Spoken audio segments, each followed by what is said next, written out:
Bab 100 Nama Tuan Muda Keluarga Wijaya. Semua orang segera menyanjung Angel dengan kata-kata yang enak didengar. Mereka tampak sangat senang, seolah-olah sedang merayakan tahun baru. Meskipun Rubber dan Kiara tidak berbicara, mereka juga merasa sangat senang. Karena bagaimanapun juga, mereka bisa pergi ke aula tamu VIP teratas sudah cukup untuk menunjukkan status yang sangat terhormat. Namun, mereka sama sekali tidak berniat untuk berterima kasih kepada Angel. Pada akhirnya, semua orang dari keluarga Kusuma mengikuti Angel pergi ke aula tamu VIP teratas di bawah pimpinan gadis cantik berkaki panjang itu. Orang-orang di bawah hanya bisa mendongak ke atas dengan iri. Sepertinya Angel cukup hebat. Kenapa dia bisa-bisanya mendapatkan pelayanan seperti itu? Jangan mengejeknya lagi di masa depan. Kita bukanlah apa-apa kalau dibandingkan dengan dia. Lupakan saja. Kalau kalian terus membicarakannya, bukankah itu sama saja kalian mempermalukan diri kalian sendiri? Semua orang berdiskusi dengan heboh, tapi tidak ada lagi yang berani mengejek Angel. Di dalam aula tamu VIP teratas, setelah gadis cantik berkaki panjang itu membawa keluarga Kusuma ke sini, dia mengundurkan diri dengan sopan. Semua orang dari keluarga Kusuma tercengang melihat aula tamu VIP lantai atas yang begitu mewah. Baik lantai kayu yang mewah, lampu kristal Swarovski di langit-langit maupun lubin dinding yang terbuat dari bahan terbaik. Setiap sudut dan dekorasinya terlihat sangat mewah. Kemewahan semacam ini bukanlah kemewahan orang kaya baru, tetapi kemewahan yang berkelas. Setelah memasuki ruangan itu, orang-orang merasa sangat kaget dan nyaman. Namun, sampai saat ini mereka baru tahu bahwa lantai atas Hotel Four Seasons bukan dibagi menjadi beberapa kamar tamu VIP, melainkan seluruh lantai atas adalah satu kamar besar. Ada jendela Prancis yang besar di sekelilingnya. Semua orang bisa melihat pemandangan panorama sebagian besar kota Neo dari sini. Begitu orang-orang berdiri di sini, mereka akan merasa angkuh di dalam hati. Semua orang melihat ke sekeliling dengan kagum. Terkadang juga menyentuh dekorasi di sini. Mereka tampak seperti orang desa yang pertama kali datang ke kota. Angel, tak kusangka ternyata kamu sehebat ini. Aku terkadang merasa heran apakah kamu mengenal seseorang di dekat Tuan Muda Keluarga Wijaya atau kamu memiliki hubungan rahasia dengan orang lain. Kiara menghampiri Angel, lalu bertanya sambil mencibir. Kiara, jaga omonganmu, jangan memfitnah orang lain. Angel tidak mungkin tidak memahami arti dari kata-kata Kiara, jadi dia segera menjawabnya dengan dingin. Jangan berpikir kamu bisa menginjak kami hanya karena mendapat undangan. Kalau bukan karena Tuan Muda Keluarga Wijaya dan aku akan menikah, kamu bahkan tidak akan memiliki kualifikasi untuk masuk ke Hotel Four Seasons ini. Jadi, jangan berpikir kami harus berterima kasih padamu karena kamu membawa kami ke sini. Seharusnya kamu yang berterima kasih kepada kami. Apa kamu mengerti? Kiara merasa semakin kesal ketika memikirkan hal ini dan kata-katanya menjadi lebih tajam. Angel melirik Kiara, lalu berbalik tanpa berbicara dan berjalan ke samping. Kiara sudah gila sekarang. Dia telah hidup sepenuhnya di dunianya sendiri. Angel tidak ingin menghiraukannya lagi. Ingat Angel, kamu adalah wanita yang sudah menikah. Kamu tidak akan pernah memiliki kesempatan untuk bersaing dengan kami, jadi jangan berharap bisa memiliki hubungan dengan Tuan Muda Keluarga Wijaya. Kiara memandang Angel dengan dingin, lalu berteriak dengan keras. Kiara, kemari! Tiba-tiba seorang gadis dari keluarga Kusuma memanggilnya. Kiara mencibir, lalu berbalik dan berjalan ke sana. Lihat, ada sebuah pintu masuk ke atap paling atas di sana. Bagaimana kalau kita naik untuk melihatnya? Pasti akan lebih nyaman untuk melihat seluruh kota Neo dari atas atap. Saran gadis itu. Mereka sama sekali tidak peduli dengan dua pengawal berpakaian hitam yang menjaga di pintu masuk. Mereka adalah tamu VIP. Perlukah mereka takut kepada kedua pengawal pintu itu? Ayo kita naik dan lihat dari atas.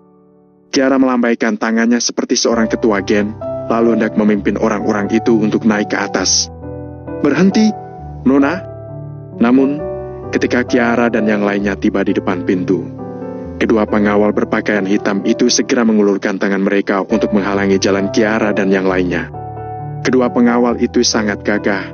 Mereka tampak seperti dua menara besi yang berdiri di kedua sisi pintu.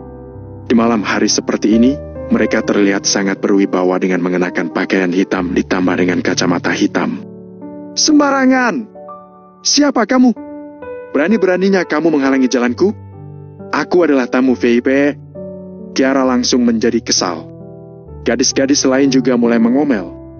Mereka semua merasa bahwa kedua pengawal itu terlalu lancang karena berani menghentikan mereka.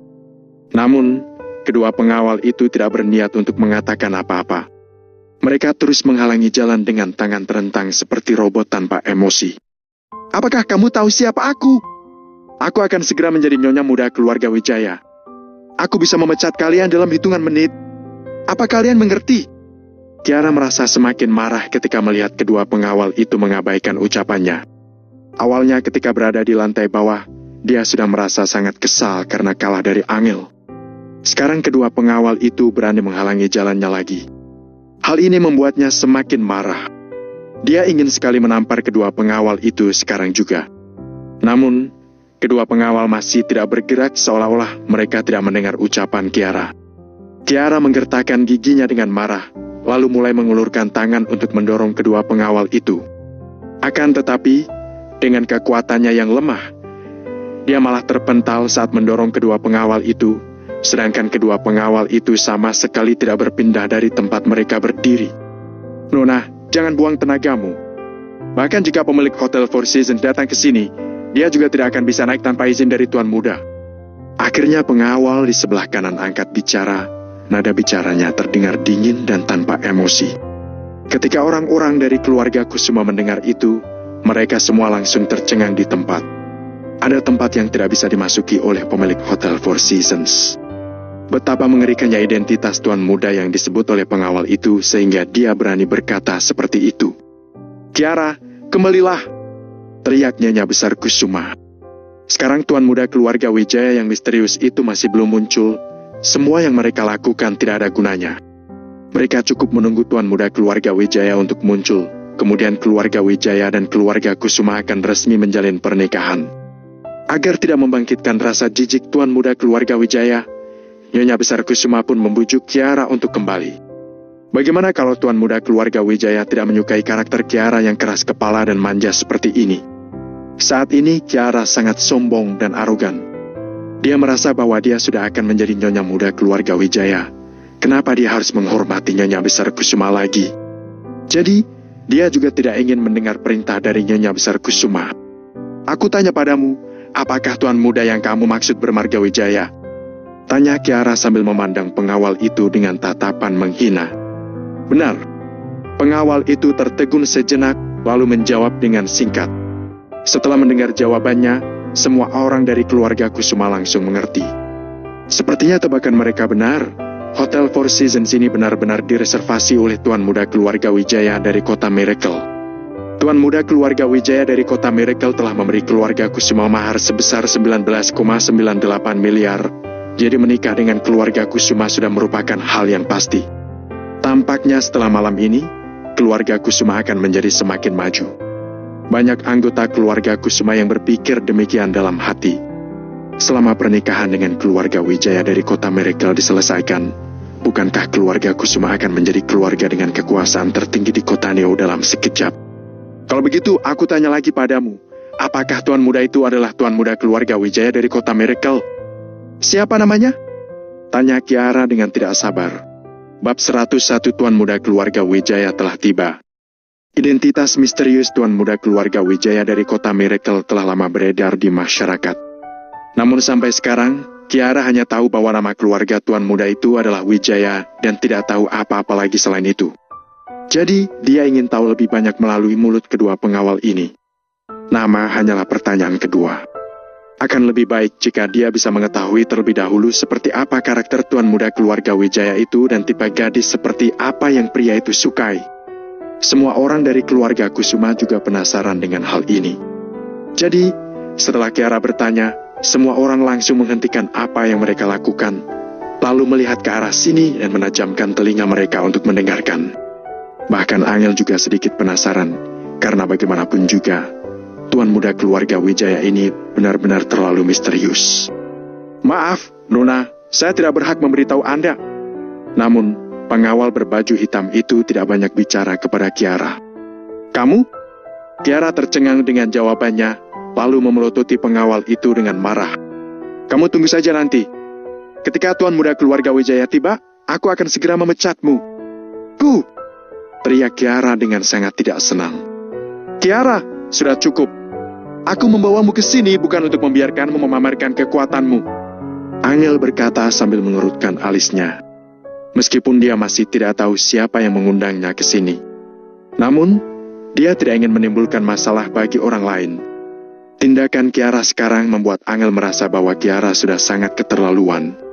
Angel, kamu urus saja dirimu sendiri. Apakah kamu benar-benar berpikir bahwa kamu yang membawaku ke sini? Biar kukatakan padamu, aku juga bisa datang ke sini tanpamu. Kiara memandang Angel dengan tatapan menghina. Angel hanya melirik Kiara dengan dingin, lalu berbalik untuk menoleh ke pengawal itu sambil berkata, Maaf, Tuan, tolong jangan diambil hati. Tidak ada yang namanya pekerjaan mulia atau rendah di mata Angel. Setiap orang adalah manusia, jadi semua orang itu sama. Itulah alasannya dia merasa tidak senang melihat perilaku Kiara sebelumnya. Tidak apa-apa, Nona Angel. Tolong Anda bawa mereka ke tempat duduk dulu. Tuan muda keluarga Wijaya akan segera datang. Yang mengejutkan semua orang adalah pengawal berpakaian hitam itu sangat menghormati Angel, bahkan sedikit membungkukkan badannya saat berbicara dengan Angel. Hal ini mengejutkan banyak orang dari keluarga Kusuma. Di antara mereka, Kiara yang paling marah.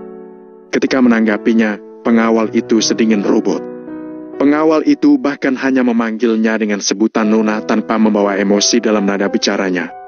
Kiara pikir kedua pengawal itu hanyalah robot yang tidak berperasaan. Siapa sangka mereka ternyata begitu hormat ketika menghadapi Angel, benar-benar seperti orang yang berbeda.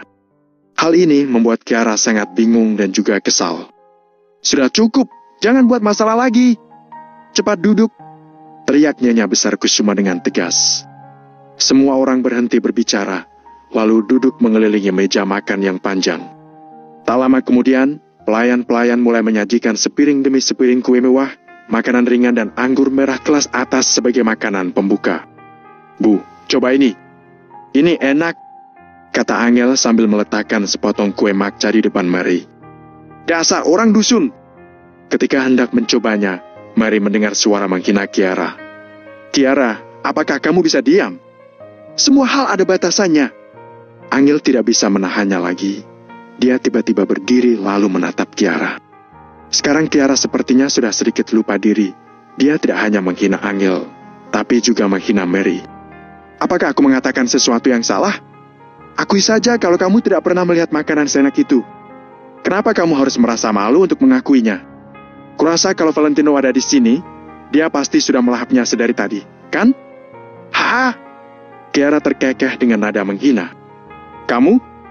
Angel sangat marah mendengar kata-katanya, kemudian menegurnya. Sudah cukup. Angel, memangnya kamu siapa? Aku adalah calon nyonya muda dari keluarga Wijaya. Beraninya kamu berbicara seperti itu padaku. Cibir Kiara. Kemudian, dia juga berdiri dan berteriak pada Angel. Semua orang dari keluarga Kusuma menghentikan gerakan mereka, lalu melihat ke arahnya. Angel, menurutku apa yang Kiara katakan itu benar. Kalau Valentino ada di sini, dia pasti akan langsung melahapnya. Bahkan bisa juga dia belum pernah mendengar nama makanan seenak ini. Lanjut Robert. Benar, benar. Valentino tidak akan bisa membayangkan makanan pembuka kelas atas seperti ini, apalagi melihatnya. Orang miskin harus tetap rendah hati. Valentino cukup pintar. Dia tahu harus bersembunyi terlebih dahulu. Tetapi kalian, Hais. Benar. Valentino bahkan sudah meninggalkannya, tapi dia masih membela Valentino di sini. Tidak heran dia mau menikah dengan sampah. Ternyata dia sendiri adalah orang bodoh. Pada saat ini, orang-orang dari keluarga Kusuma bersatu lagi dan bekerja sama untuk menuduh keluarga Angel. Biar aku beritahu pada kalian, Valentino bukan sampah. Dia lebih hebat daripada kalian semua, kata Angel dengan dingin sambil melihat ke sekeliling. Haha, sampah tetaplah sampah, cibir Kiara. Valentino yang membantuku mendapatkan kerja sama dengan Maple Real Estate. Dia juga punya teman yang menjalankan pusat kebugaran yang bernilai puluhan miliar. Dan satu lagi, identitasnya pasti tidak bisa kalian bayangkan. Banyak orang kaya di kota Neo yang harus sangat menghormatinya. Angel memandang semua orang dengan dingin, lalu menekankan satu persatu kata-katanya. Setelah selesai bicara, para hadirin yang awalnya diam, tiba-tiba tertawa terbahak-bahak. Angel, coba kamu tanyakan pada orang tuamu apakah mereka percaya dengan kata-katamu atau tidak.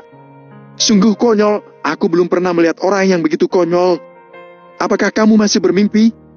Kenapa kamu tidak langsung saja mengatakan bahwa Valentino adalah tuan muda keluarga Wijaya dari kota Miracle? Ya, kenapa kamu tidak langsung saja mengatakan bahwa Valentino adalah tuan muda keluarga Wijaya dan mahar 19,98 miliar itu adalah untukmu? Hah? Semua anggota keluarga Kusuma tidak bisa menahan tawa mereka setelah mendengar kata-kata Angel. Bahkan, Mary dan David juga mengira bahwa Angel sedang bermimpi. Karena hanya Angel yang melihat rasa hormat yang ditunjukkan Rhys dan rombongannya kepada Valentino malam itu, sementara orang lain tidak melihatnya. Angel sangat sedih, dia ingin membuktikannya kepada semua orang. Namun, tidak ada satu hal pun yang cocok untuk membuktikannya. Tuan muda keluarga Wijaya telah tiba. Pada saat ini, teriakan hormat tiba-tiba terdengar dari kejauhan. Wah, pertengkaran dan ejekan dari keluarga Kusuma tiba-tiba berakhir. Semua orang secara serempak mengalihkan pandangan mereka ke arah pintu. Pada saat ini, hati semua orang tiba-tiba menegang dan gugup, kecuali Angel. Tuan muda keluarga Wijaya yang misterius itu akan segera datang. Kiara sudah melihat ke arah pintu dengan tatapan menggoda. Dia juga mengambil beberapa langkah ke depan karena berharap tuan muda keluarga Wijaya bisa langsung melihatnya saat masuk ke sini. Tap tap tap. Pintu aula tamu VIP di lantai atas terbuka. Lalu segerombolan pengawal hitam masuk ke dalam aula. 10, 20, 30, 50, hingga 100 orang. Total 100 pengawal berpakaian hitam yang masuk ke dalam aula tamu VIP secara serempak. Ratusan pengawal itu berseragam senada. Mereka mengenakan jas hitam dan kacamata hitam, tubuh mereka juga sangat kekar dan gagah. Bab 102 bagaikan raja. Raut wajah para pengawal berpakaian hitam itu datar, dan semuanya tidak bersuara. Mereka berdiri berdampingan di pintu masuk.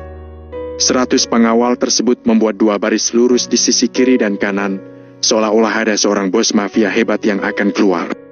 Aura ini sangat luar biasa. Seluruh keluarga Kusuma terkejut. Apakah ini adalah kekuatan Tuan Muda Wijaya? Apakah ini adalah kekuasaan Tuan Muda Wijaya? Benar-benar luar biasa. Sangat berwibawa. Di depan kewibawaan ini, setiap tuan muda kaya kota Neo hanyalah sampah. Semuanya berdiri untuk menyambut Tuan Muda Wijaya. Nyonya Besar Kusuma tidak berani mengabaikan itu. Dia adalah orang pertama yang berdiri. Orang lain lebih tidak berani untuk bersikap bimbang. Bahkan Robert yang biasanya sombong saja segera berdiri. Tatapan semua orang tertuju pada pintu masuk. Semuanya menantikan Tuan Muda Wijaya untuk masuk. Beberapa saat kemudian, terdengar suara langkah kaki dari pintu masuk. Dikelilingi oleh sekelompok pengawal berbaju hitam yang sedang menunggu dengan hormat, seorang pemuda yang berpakaian jas hitam perlahan-lahan melangkah masuk. Langkah kakinya tenang, tapi kuat. Dari cara berjalannya, pemuda itu terlihat sangat berwibawa.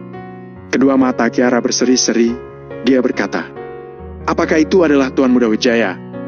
Dia benar-benar mengagumkan." Gadis-gadis keluarga Kusuma lainnya juga menatap pemuda itu dengan kagum, seolah-olah mereka telah melihat pangeran berkuda putih mereka. Nyonya Besar Kusuma buru-buru melangkah maju, lalu memanggil, "Tuan Muda Wijaya." Akan tetapi, pemuda itu malah tidak berkata apa-apa. Dia hanya melirik anggota keluarga Kusuma sekilas, lalu dia tiba-tiba berbalik dan berdiri di samping. Berikutnya, pemuda itu langsung membungkuk 90 derajat. Dia berkata pada orang di belakangnya, "Tuan Muda Wijaya, silakan." 100 pengawal tersebut membungkuk sambil berseru, "Tuan Muda Wijaya, silakan." Suara besar mereka mengguncangkan satu aula. Saat ini seluruh anggota keluarga Kusuma baru mengerti ternyata pemuda itu bukan Tuan Muda Wijaya, tapi hanya seorang anak buah. Tap, tap. Setelah itu, terdengar suara langkah kaki lagi. Suara langkah kaki ini lebih kuat daripada pemuda itu. Hanya dari mendengar suara langkah kaki ini, semua orang dapat merasakan aura mengenaskan orang itu. Semua mata anggota keluarga Kusuma melebar sebesar bola. Hanya Angel seorang yang menghela napas sambil duduk di samping. Akan tetapi, pada saat ini tidak ada yang memperhatikan Angel. Dari pintu masuk, keluarlah seorang pemuda. Pemuda ini mengenakan tuxedo hitam. Dari labelnya, sudah dapat ditebak kalau tuxedo pemuda itu dibuat khusus oleh penjahit Italia terkenal. Tuxedo hitam itu sendiri saja sudah berharga puluhan juta. Rambut pemuda itu ditata dengan rapi dan disisir ke samping. Raut wajahnya datar, membuat orang-orang tidak bisa menebak apa yang sedang di dalam benaknya. Tatapan dari kedua matanya yang seperti bintang terlihat sangat dalam, seolah-olah ada banyak rahasia yang tersembunyi di baliknya sehingga membuat orang-orang ingin mencari tahu. Pemuda itu mengenakan kemeja putih dan dasi kupu-kupu menghiasi kerahnya. Dia terlihat sangat jantan. Tuxedo hitamnya menonjolkan badannya yang tinggi dan proporsional. Dia seperti seorang artis, bahkan lebih menarik perhatian daripada artis. Ketika pemuda itu muncul, para pengawal membungkuk lebih dalam lagi, raut wajah mereka penuh dengan rasa hormat. Bahkan dua pengawal yang tadi berjaga di pintu masuk atap juga membungkuk 90 derajat dengan sangat sopan dari kejauhan. Tanpa perlu dipertanyakan lagi, pemuda kali ini pasti adalah Tuan Muda Wijaya yang sudah dinanti-nantikan orang. Hanya saja, setelah melihat wajah pemuda itu baik-baik, seluruh anggota keluarga Kusuma tercengang. Mulut mereka terbuka lebar sehingga bisa memasukkan satu butir telur angsa. Mereka membelalakan mata, tampak amat terkejut. Meri segera mengusap matanya. Setelah dia memastikan berulang kali, dia mendorong-dorong Angel yang berada di sebelahnya. "Ibu, jangan sentuh aku," ucap Angel. Dia merasa sangat kesal. Pada hari ulang tahun pernikahannya, Angel harus menonton orang lain menyatakan perasaannya dengan mewah, tapi pria Angel sendiri malah menghilang.